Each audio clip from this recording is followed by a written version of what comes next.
Vamos a hacer un estudio de la parasha Be'alteja y en lo posible vamos a ingresar en el estadio de la tefilá, de la oración. Básicamente, en esta parasha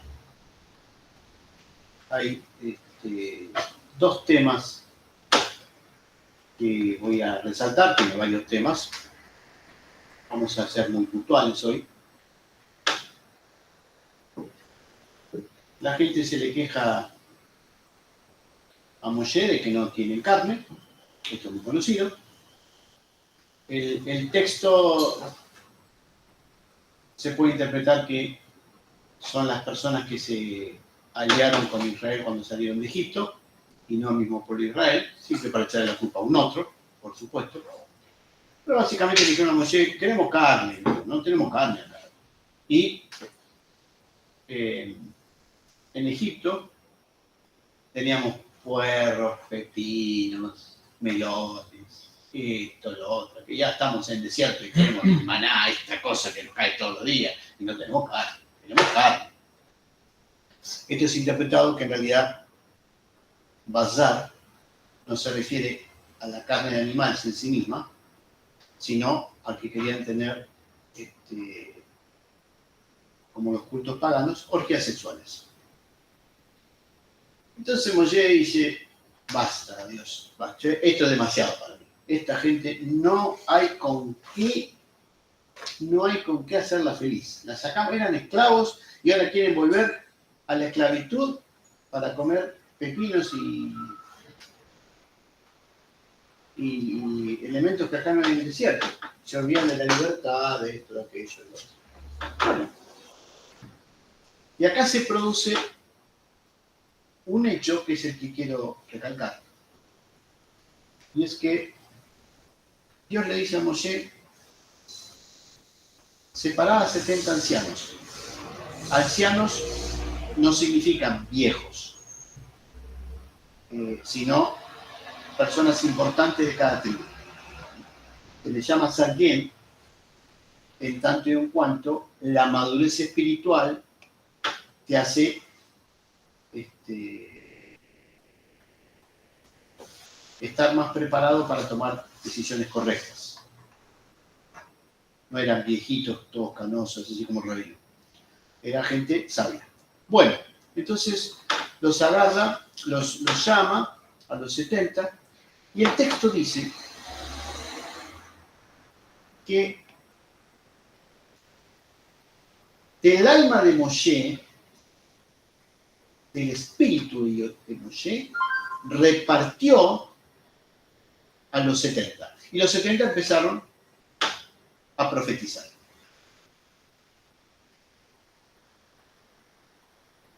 Terminaron siendo 72, Elad y Bildad, de lo cual después de ahí va a surgir la cantidad de miembros necesarios para el Sanedrín y todo lo demás. Pero la cuestión es, que es el punto al cual quiero ir, ¿qué significa que Dios tomó del alma de Moshe y la pasó el alma a los otros? Y a partir de ahí incluso obtuvieron el grado de la profecía. La profecía, como les digo, siempre les digo, no es lo que va a pasar mañana, qué lotería va a salir, o qué trabajo lindo te va a pasar, o qué auto lindo te vas a comprar. Eso no es profecía, eso es adivinación. La profecía es traer un mensaje directo de Dios para resolver situaciones. Bueno, ¿cómo se produjo esto? ¿Cómo puede ser que un alma se distribuya en ciertas almas?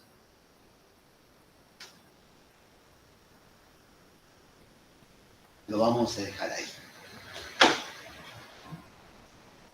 Porque continúa la parasha y viene algo muy similar a esto. Por eso lo vamos a analizar en conjunto. Resulta que Miriam y Aarón hablaron de Moshe. Miriam y Aarón tenían un lugar de privilegio dentro de la familia de Moshe y obviamente dentro del pueblo, lo saben. ¿Y por qué hablaron de Moshe? Porque Moshe tomó a la mujer cushita. Entonces, en términos simples, lo criticaron. ¿Quién es la mujer cushita? Como el texto no lo dice, hay dos opciones. Que sea una princesa de Kush, de Etiopía, por eso cushita, o que sea Tzípora. ¿Qué había pasado con Moshe? Bueno, la explicación más alegórica plantea que como Moshe estaba tan ocupado hablando con Dios y hablando con la gente y resolviendo problemas, que no tenía intimidad con su mujer. Entonces, pues la tuvo. O con una mujer. Obviamente, la tradición jamás va a aceptar que sea una princesa de Etiopía, porque no podría ser así. Bueno, el texto no lo dice, entonces se reinterpreta. Y ahí viene la crítica de Miriam y de Aarón. ¿Pero cómo? Dios no habló también con nosotros, no solo habló con Moshe, o sea, nosotros también somos importantes. Y el texto dice que Moshe no se defendió. El texto dice que Moshe era el hombre más modesto de toda la tierra, o sea que era muy humilde. Entonces, Dios salió de su despacho, levantó el celular, llamó a Miriam y a Aarón y dijo, vengan los dos.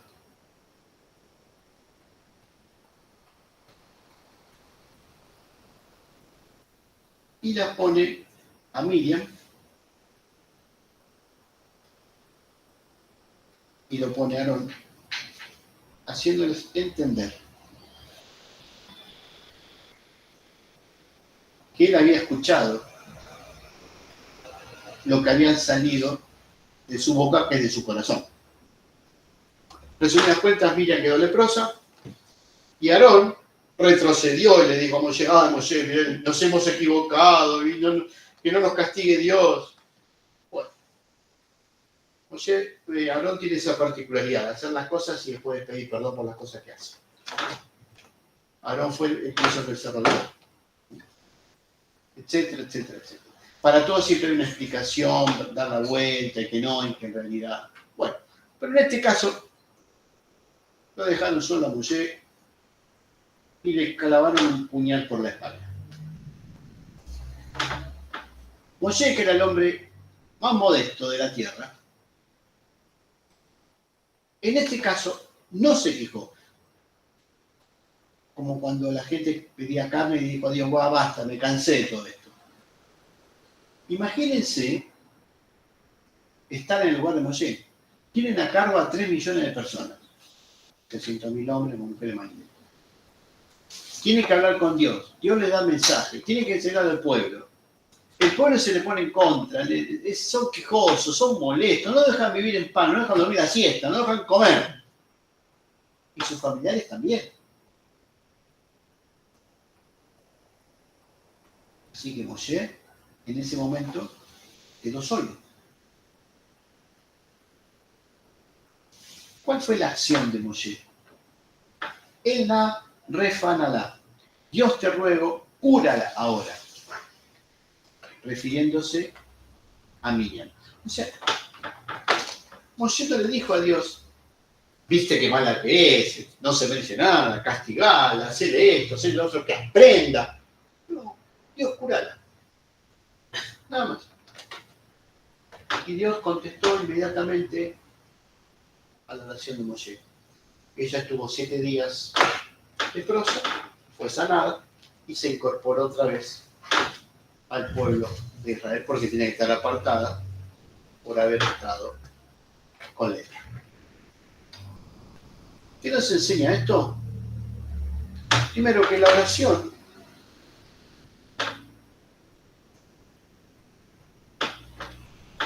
no debería ser un vínculo para pedir por mí, para mí, sino un medio para que el otro sea sanado o ayudado.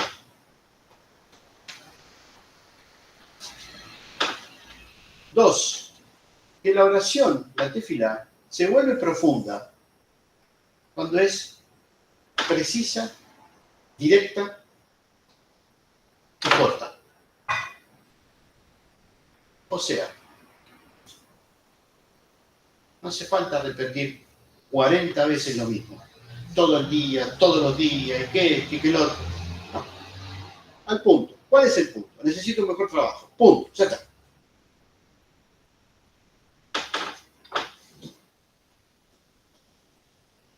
Creer que Dios te va a escuchar porque repetí muchas veces, o que Dios no te escucha porque no lo repetís,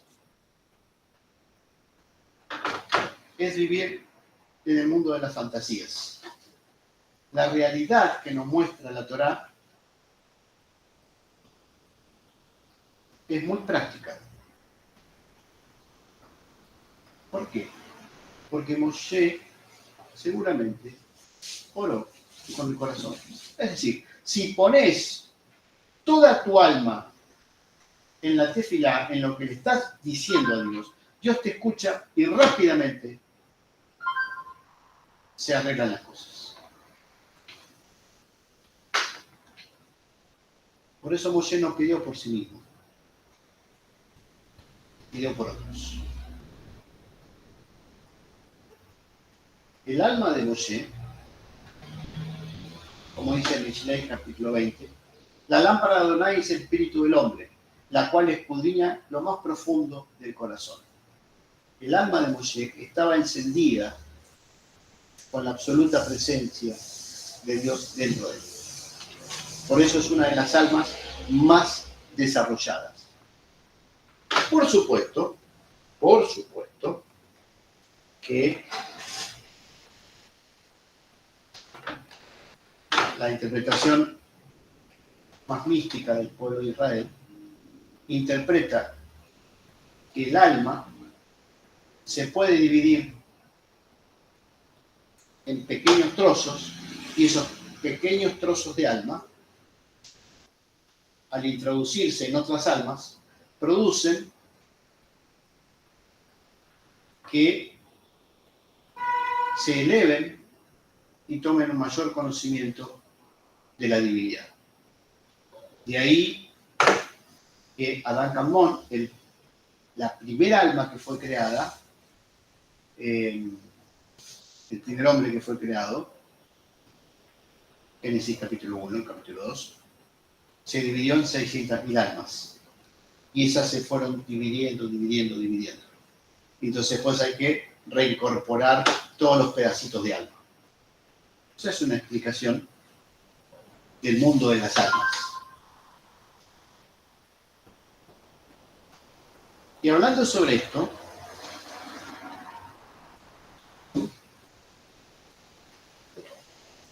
y el efecto que tienen las almas más desarrolladas sobre las otras almas, vemos que Yeshua, Mateo capítulo 15, 30, 31, por si lo quieren leer después, estaba al borde del lago de Galilea y subió a un monte. Y el texto dice, Vayeshev, y se sentó. Cuando los rabinos hablan, en aquella época, hoy en día ya casi no se aplica, hablaban sentados.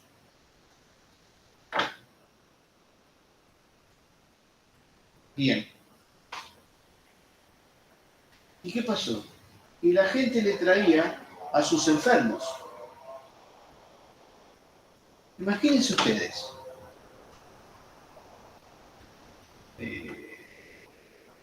Tal persona en tal lugar dice oraciones o pasa, qué sé yo, y la gente se empieza a curar. Obviamente. Uy, sí, mirá, se va este, se va el otro, se va aquel, que este lo cura. pasó algo así. Ciegos, sordos, mudos, cojos, fueron todos sanados porque se acercaban a Yeshua. Y el texto dice, en hebreo, Ishbehu Elohim Israel. Elohim Israel. Ishbehu, y adoraron al Dios de Israel.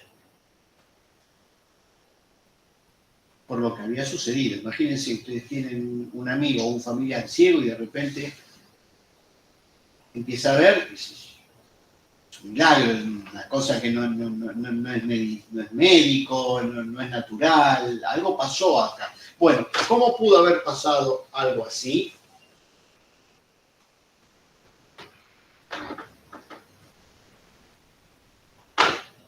Es que cada paso que daba Yeshua tenía relación específica con Israel. La Torá fue dada en el monte Sinaí, Éxodo capítulo 19, 20, 21. Puntualmente, la gente se sanaba y estaban todos sanos antes de que Dios diera la Torá a Moshe y Moshe al pueblo. De la misma manera, Yeshua estaba en un monte, y sanó a toda la gente que se acercaba. Las grandes almas se dividen en pequeñas almas que ingresan en los cuerpos, modifican algo que pasa en el alma de esa persona y eso modifica el cuerpo.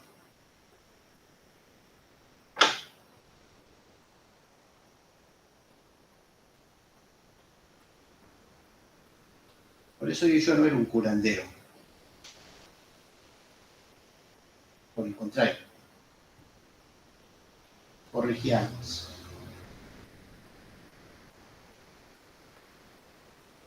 Eso no significa que no vayamos a la medicina cuando tenemos un problema físico y que lo descartemos, en absoluto. Tampoco significa que tenemos un problema físico porque somos unos pecadores, entonces Dios nos castiga porque somos malos y que ¿qué habré hecho para tener esta enfermedad? En absoluto.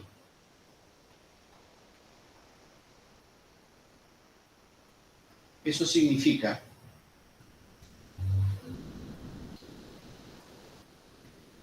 que Dios es consciente de lo que pasa con nosotros. Y muy probablemente Dios ha mandado y enviado el dolor que nos toca llevar. El desafío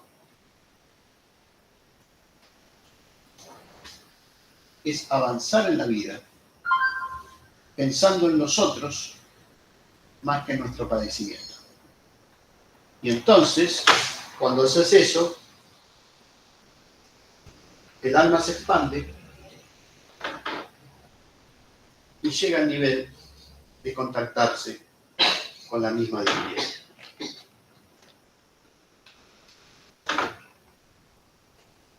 El alma de Moshe y el alma de Yeshua son almas que han corregido a otras almas.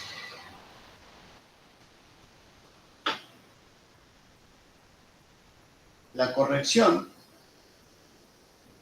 es encaminarlos en el sendero del equilibrio. Y cuando hay equilibrio, hay salud. La salud física es la consecuencia de la salud mental, que es consecuencia de la salud del alma. Eso no quita que no vengan dificultades a nuestras vidas. Una cosa no quita la otra.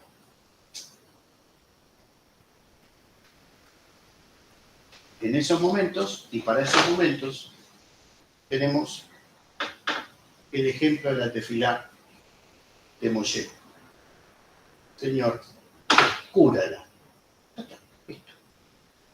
Directo, profundo, al punto. Una sola vez, ya está. Eso atraviesa todas las barreras que pueden haber entre el hombre y Dios. Y Dios contesta.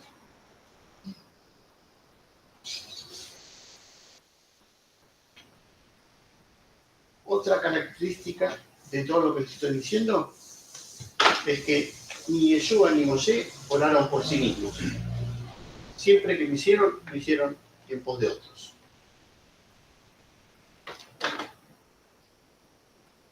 Eso nos enseña a corrernos de nuestro pequeño mundo y considerar que hay otros que están necesitando mucho de lo que nosotros tenemos.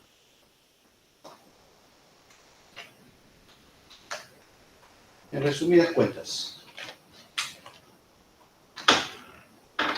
Moshe no se enojó con sus familiares y Yeshua después no se enojó con sus discípulos.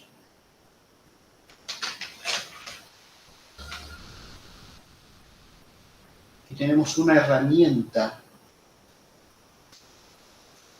muy directa para que nuestras vidas se acomoden.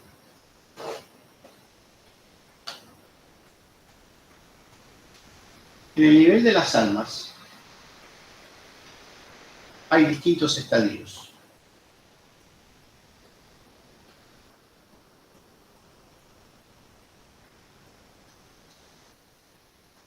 Y hay barreras que hay que cruzar.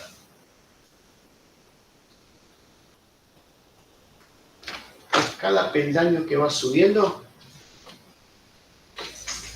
vas comprendiendo más, pero te vas alejando más del concepto general.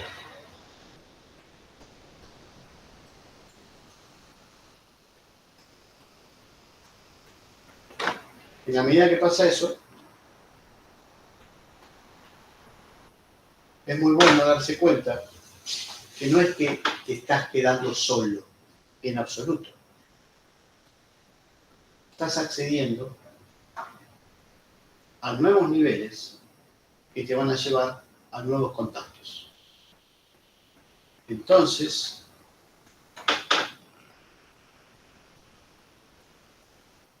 el alma tiene que lograr expandirse. Cuando tu alma se expande, influencias en otras almas. En los niveles más simples, si estás siempre sonriente, mira, esta persona siempre está feliz, sí, vamos a hablarlo bien, ese es el nivel más bajo. El nivel más alto es la emisión que tiene nuestra alma que nos rodea. La energía que nos rodea, para hacerlo simple. Y en la medida que nos vamos dirigiendo hacia otros, el otro recibe esa influencia. Y esa influencia es vida para todas las otras almas de este mundo. En resumen, cerrando, no es la cantidad de veces que repitas una oración, es la profundidad interna con la cual lo hagas. Y te vas a sorprender que las cosas suceden. Pero no es porque Dios responde todo y vos le pedís y Él te da, y la maquinita del éxito. En absoluto. Es coordinar con la voluntad divina. Y entonces, ir hacia eso. Y si Dios tiene que corregir algo, lo va a corregir. Y si tiene que enseñarte algo, te lo va a enseñar. Pero en el diálogo directo con Dios se llega a la conclusión final, obviamente, que no estás solo, que no estás ciego. Por el contrario, estás siendo guiado a un estadio superior de tu propia interioridad, que es donde Dios reside. Shabbat Shalom para todos. Bueno, muy bien.